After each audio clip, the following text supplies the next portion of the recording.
friends.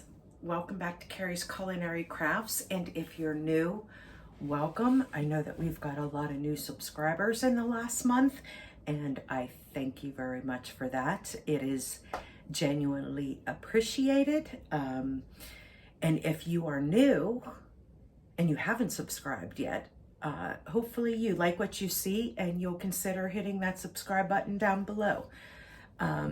It only helps my channel, helps me bring out more videos for you guys. And also if you comment below on the things that you want to see or the things that you like to see, I will definitely get them in the rotation for you. So today I have a bunch of miscellaneous prep items that I need to do. I need to do make some homemade croutons today. I need to make some hummus today. And I'm not sure what else I'll get into today. I'm picking up my granddaughter at 3 o'clock today. So that is something that I have to keep in mind. Okay, let's make some hummus. The hummus that I'm going to make today is roasted red pepper hummus. Now, I know that I've showed this on my channel before, but I have a lot of new subscribers. So, and since this is a pantry challenge, the 3 Rivers Pantry Challenge, I am using up a lot of my home canned items. So this will give you ideas of what you can do with some of your home canned items, or if you have the store-bought items on your shelf, this is something that you can do with it. Now, my husband and I, our favorite hummus is roasted red pepper hummus. We absolutely love it. And when I make it, I make a big batch of it, because even though it's a lot of hummus, it is gone within like 4 to 5 days. So I'm going to go ahead and show you how to make some homemade hummus from scratch. And what you will need is a can of chickpeas or garbanzo beans. Now I'm making a double batch, so I'm using a quart of garbanzo beans, and I just drained these and rinsed them. They're down here in my colander. And then you're going to need some tahini paste, which, if you're not familiar with tahini paste, it is just ground up sesame seeds. You know, kind of like the same as if you take peanut butter. You take those peanuts and you grind them up until they make a peanut butter. Well, this, you take sesame seeds and you grind them up until they make sesame seed butter. And here is 1 pint of my home canned roasted red peppers. You don't need to use this much. Even with a double recipe, I'm still using more than that. We love the roasted red pepper flavor. So I just go ahead and add an entire pint whenever I'm using a full quart. So we get a strong roasted red pepper flavor. Salt and pepper, and you're gonna need 1/3 of a cup of lemon juice. Now, I didn't have lemon juice. We're in the middle of a pantry challenge, so I'm not going to buy fresh lemons. I do have some bottled lemon juice, but I still have a bunch of fresh limes that I need to get used up. So I'm going to go ahead and use lime juice. That's something that you can switch out. It's the citrus that you need. So, I mean, I think it would be interesting, even if, like, maybe if you didn't have lemons or limes, but you had oranges, try that. It might give you a little different flavor in it, which I think would be really good as well. And then we're going to need some garlic. Now, I am trying desperately to get through this jar of garlic, and the pantry challenge is one way to do it. I prefer fresh garlic. This to me just has no taste.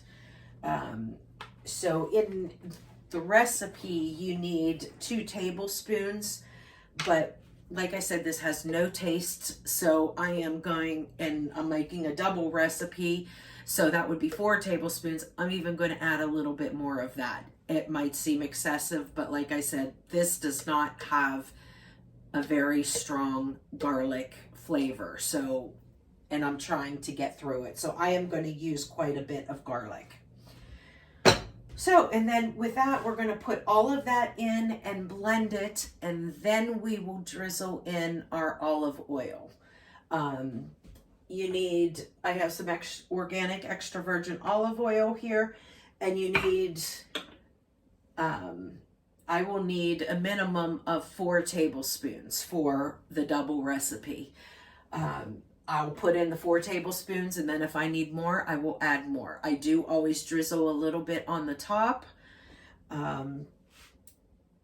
But yeah, this is all like a taste preference thing.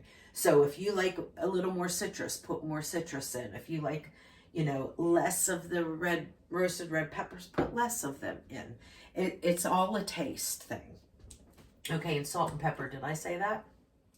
Okay, so really all we're going to do is dump everything in except for the olive oil, because we want to drizzle that in at the end and emulsify that into our hummus.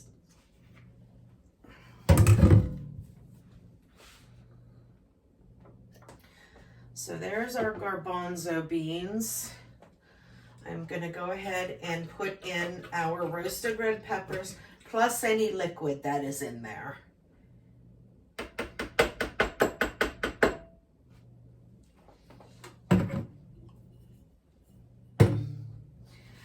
And I'm going to put quite the hefty amount of garlic in. My doubled recipe calls for 4 tablespoons, but I'm going to put more than that in because this is a very, very weak garlic, which nicely that has taken me down quite a bit. So, and we'll do a taste test at the end to see if I need to add anything else. Hopefully I won't taste the garlic, so I need to add more. Okay, I should have had my husband open this while he was down here. I had him squeeze the limes for me because I can't do, oh, I got it though. Because I can't squeeze them with my hands and wrists. But I'm going to give this a good shake, because when you get tahini paste, there's like a little bit of like the seed oil that's on top. And what I do is I'll just put it upside down like this for a while and have all of that come down, and then I'll shake it all in there. And if you do that, like every time you use it or every time that you open up your cabinet and you see it, then you won't have to worry about it ever like separating and being really, really difficult to stir. I just every time I get into that cabinet, because this is something that you don't need to put in the refrigerator. Every time I get into that cabinet, I see it, I just take it out and shake it a little bit and put it back in. Okay, so I am going to put about 2/3 of a cup of sesame paste in here. Remember, like I said, this is doubled.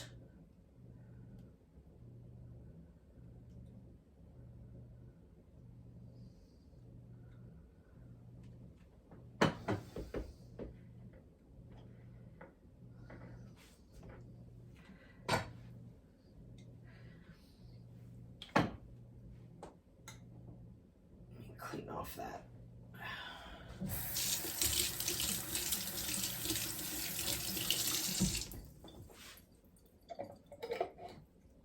Okay.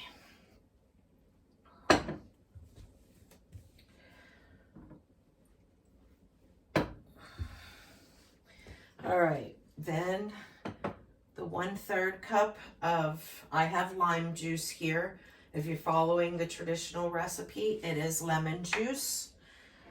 But like I said, you just need the citrus in there, and I will use lemons and limes interchangeably. and some salt and pepper. And now we're going to give this a really good mix.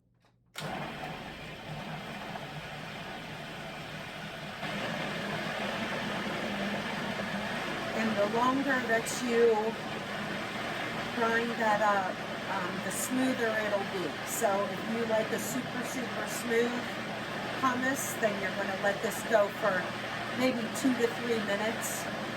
If you don't mind chunks, then you won't have to go that long. Okay, let's give this a little taste test.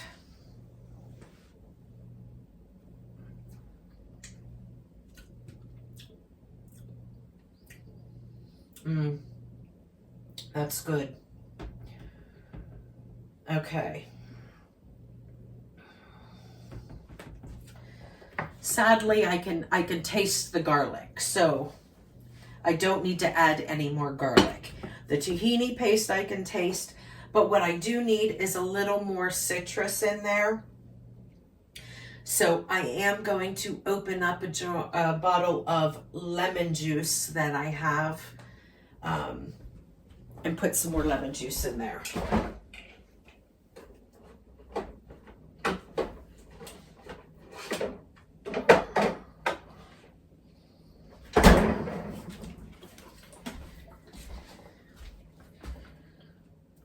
Hopefully I can open this.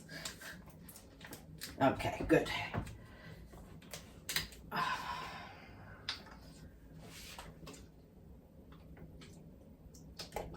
Okay, so a nice hefty squirt of lemon, and I'm going to add some more salt in there as well. The flavor is good between the garlic and the roasted red peppers, but it still seems like it was missing something. And usually if it feels like it's missing something, definitely add a little bit more salt. So remember those chickpeas, my home canned chickpeas, they're not seasoned in any way. So those chickpeas are going to need a lot of seasoning as well.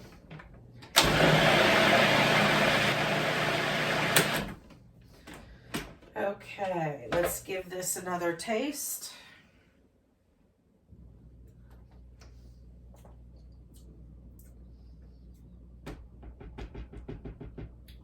Just a little bit more salt.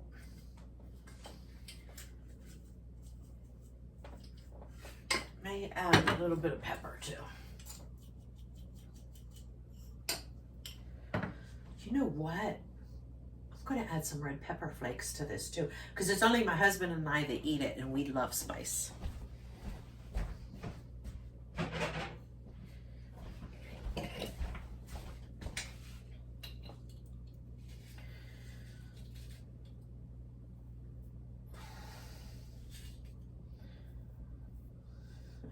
Okay.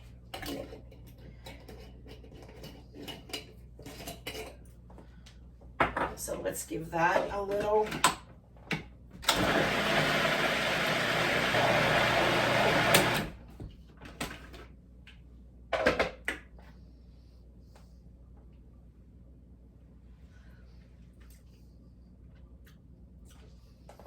Perfect.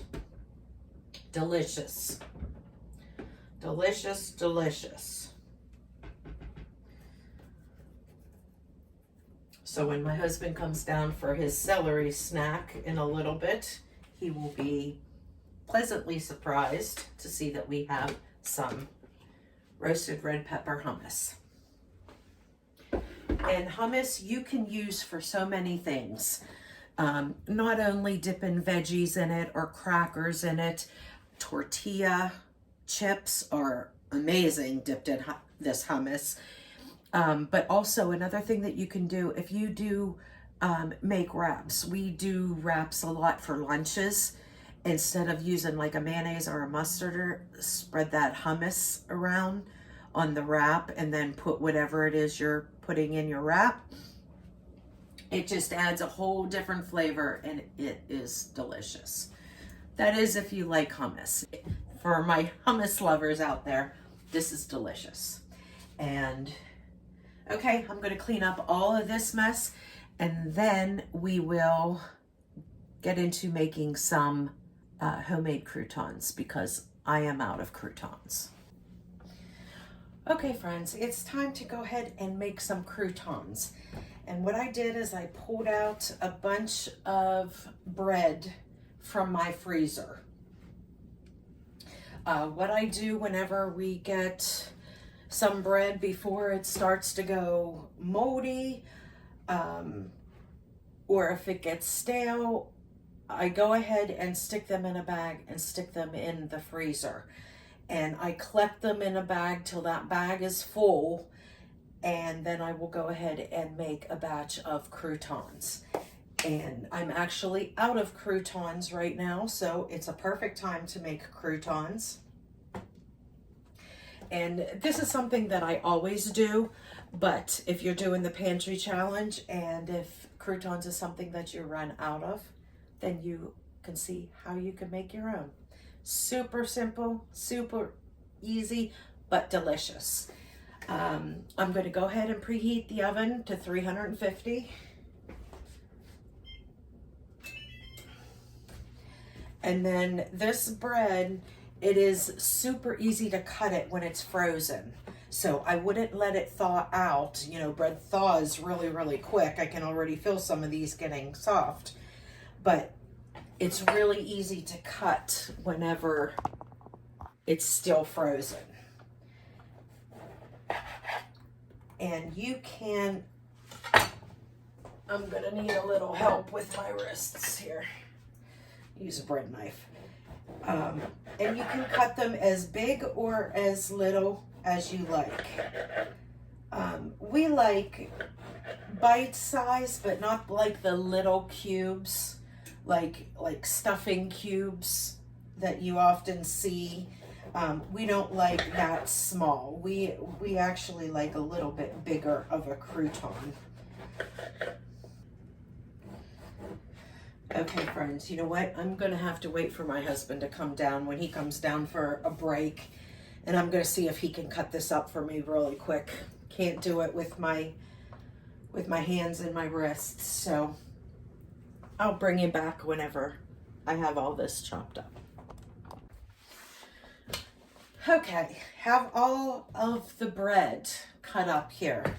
My husband came down and did it for me, so I'm very thankful for that. And all that we're going to do to season these up is I'm just going to do like an Italian blend crouton. I'm not going to put any Parmesan cheese on them because it's a dairy product and it will dramatically shorten the shelf life of your croutons. If you leave cheese out, basically these croutons can last almost, not indefinitely, but for a very long time. I've had croutons last as long as 4 to 6 months, as long as you don't have the Parmesan cheese on them. If you put dairy on them, then it really, really shortens the life. So I like to keep it basic, and then if you want that Parmesan flavor, just go ahead and add the Parmesan cheese to your salad. Okay, so to this, I am going to add extra virgin olive oil. And I do like to use the extra virgin olive oil as opposed to like avocado oil because you want that flavor. This is like an Italian blend, and that flavor of the olive oil is wonderful. And this is a lot of bread here, so I am adding a lot of pepper, a lot of salt,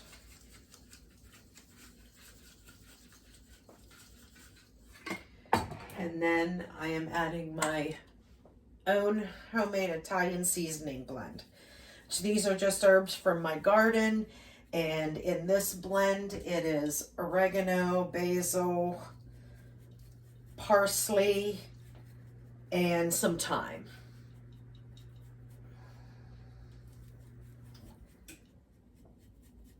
Okay, I'm I'm going to go ahead and give this a little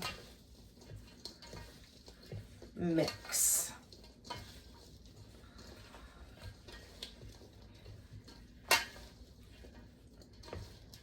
Because you want all those seasonings dispersed, and that olive oil is what holds that seasoning onto the croutons. But you want to be careful because you don't want to break them up.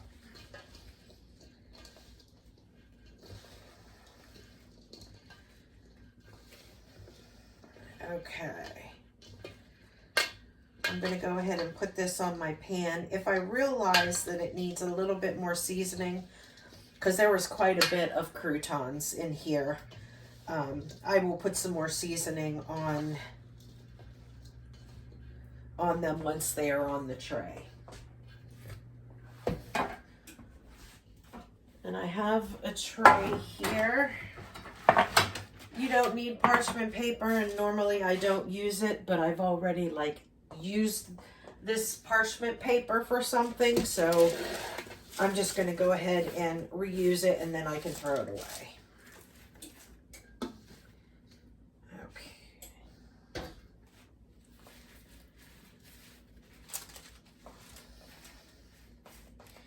Yeah, this is quite a bit. Preferably you want your breadcrumb or bread cubes on a single layer. So I am going to grab another pan.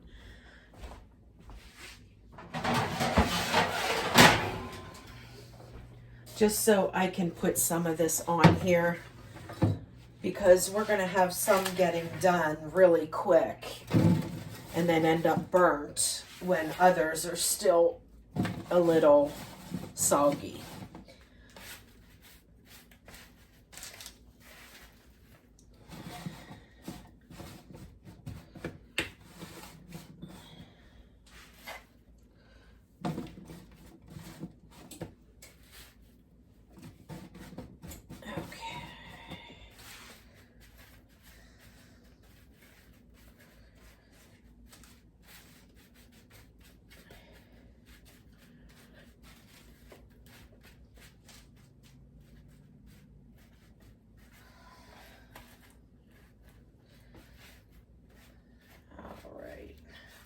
You want to get them to a single layer as much as you can.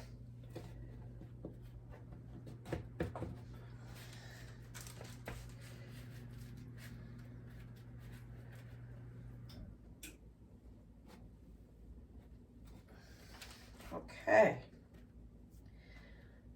That looks pretty good.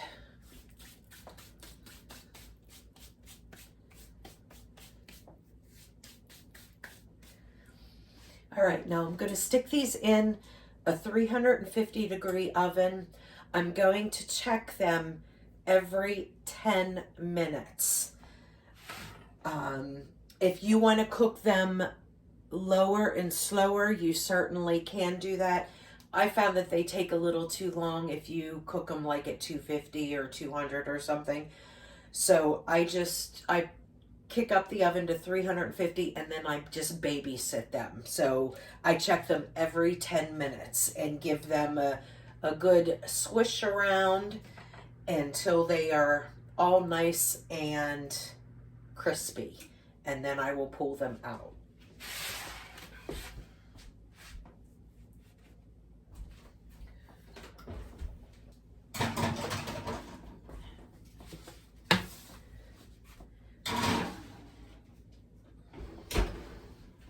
And I will bring you back when they're done, and I will let you know how long that they ended up baking for. Okay, and here are the finished croutons. They are nice and crispy, but not burnt. And they took about 22 minutes. I checked them at the 20-minute mark. They weren't quite ready. All of them weren't. The majority of them were nice and crunchy, but there were some that were still kind of soft. So I left them in like another 2 minutes, and that did the trick. So there we go. And some nice homemade croutons. Delicious. Okay, friends, I am going to go ahead and make a treat today. My son is coming home from college and my granddaughter will be here. So I figured I would whip up an Oreo no-bake cheesecake. I normally make this around the holidays, but I didn't get a chance to make it. So I still have those Oreos hiding in my cabinet so my sons did not dig into them. So I pulled out one of those packages. I'm going to need a whole package for this recipe because I need 24 Oreos in here for the crust. I need 12 Oreos to mix in with the cheesecake part, and then whatever's left in that package, I got a family size package. I'm going to crumble those and sprinkle on the top. So I'm using the whole entire package. So I will also need 4 tablespoons of butter melted, 1 cup of confectioner's sugar. This is slightly less than 1 cup. I'm going to need some vanilla, and I'm going to need 2 blocks of cream cheese. So for right now, I need to go ahead and make the crust. I have a springform pan here, and I also have some parchment paper in there. You don't need to put the parchment paper in. I do. It makes for easy cleanup. That's really the only thing that I'm using it for. So I'm going to go ahead. There's 24 Oreos in here. I am going to get these. Where's my lid? Here it is. Get these crushed up and added to this melted butter.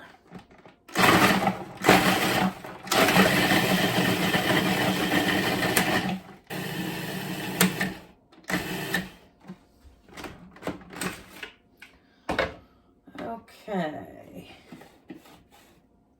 Let's take a look-see. Yeah, it's mostly chopped up. So I'm going to go ahead and take these Oreo crumbs and dump into the melted butter.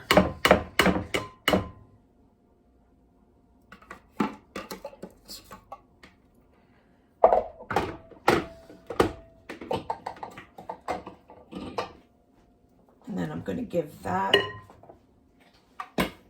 a good mix.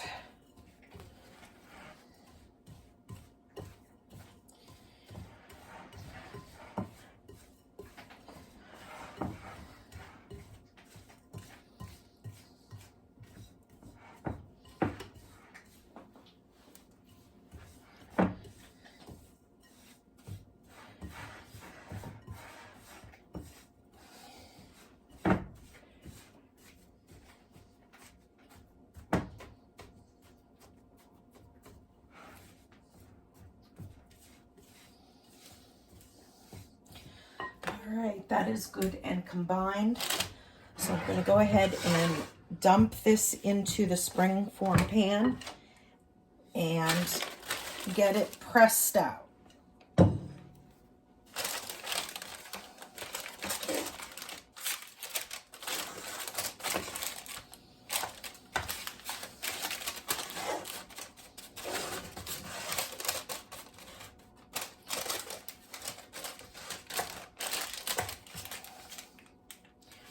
Getting it evenly spread first, and then I'll really press it down.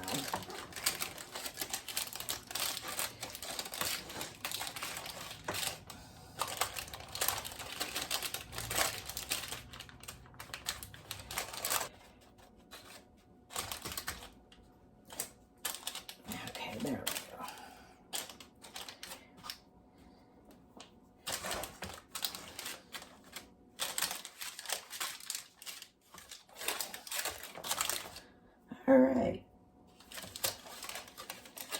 that looks good and pressed. So now I'm going to go ahead and make the cream cheese mixture. Okay, so for the filling, there's two components here. I need some whipping cream, whipped cream. You can use the store-bought whipped cream, the Cool Whip or whatever, or you can make your own. I have some heavy whipping cream here, so I'm going to go ahead and make my own. I need 2 cups of the heavy whipping cream, if I can get this open. And I can't. It's a good thing my son is walking in the door. I'll be right back. Okay, so I need 2 cups of whipping cream. Just going to kind of estimate because this is a quart, so it would be about half.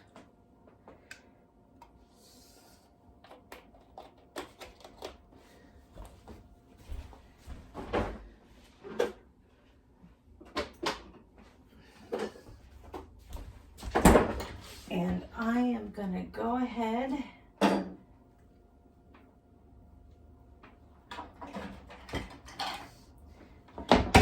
and beat this heavy whipping cream until it has stiff peaks. And I will bring you back after I have that done. Okay. Oop. And there we have our whipped cream.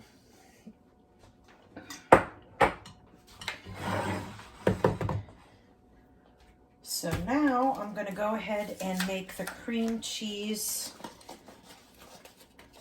part of the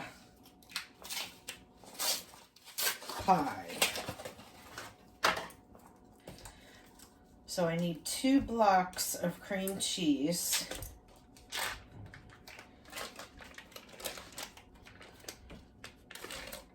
And I actually should have done this in the KitchenAid mixer, but oh well.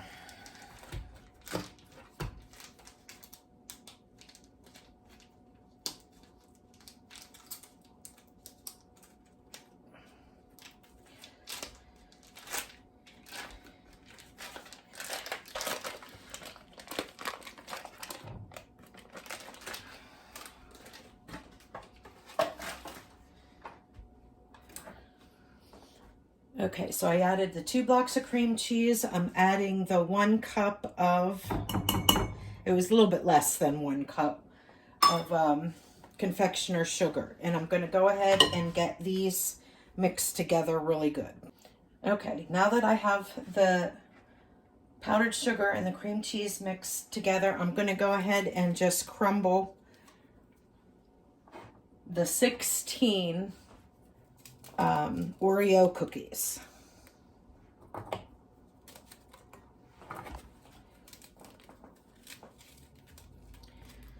I'm going to use the mixer, so it's going to break up even more, but since I'm not using my KitchenAid and I'm just using the hand mixer, I'm kind of giving the little mixer a little help.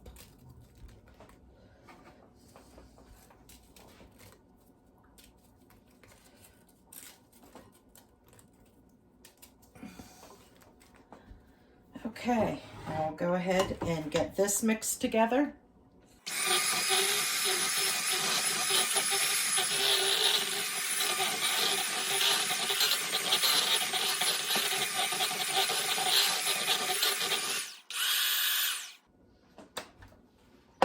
Okay. Yum.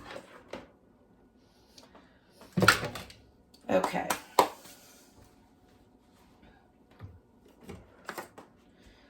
So now that I got that mixed up, I am going to go ahead, forgot the vanilla. It's okay, just we'll mix that in.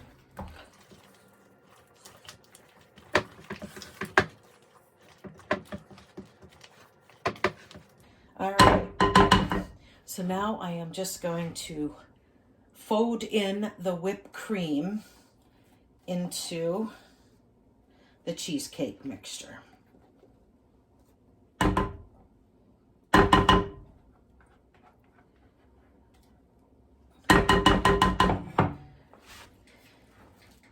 And you just want to carefully fold it because you don't want to deflate that whipping cream.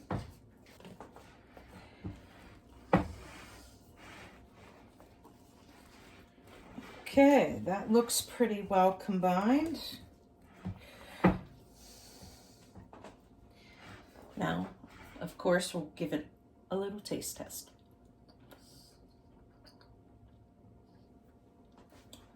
Yum.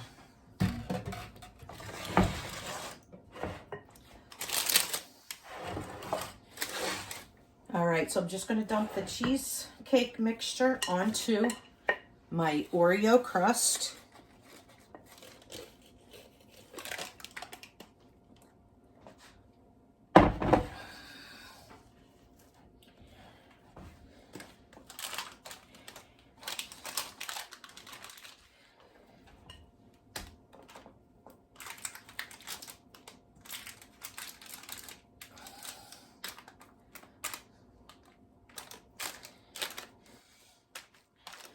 And I'm going to push it down as much as I can. Compact it as good as you can.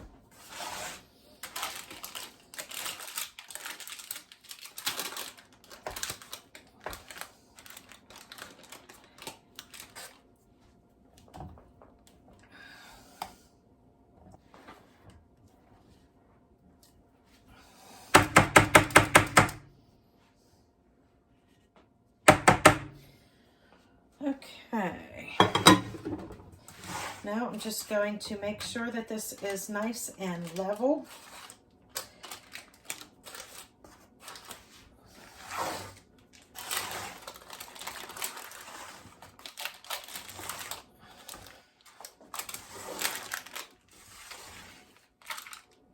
All right, now I'm going to go ahead and just break these Oreos in half and just decorate with them. You could just crumble them up and sprinkle them on the top if you'd like. I'm going to do a little bit of both.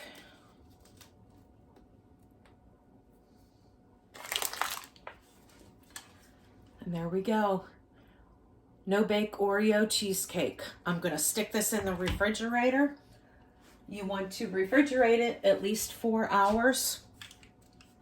And then you have a wonderful Oreo dessert.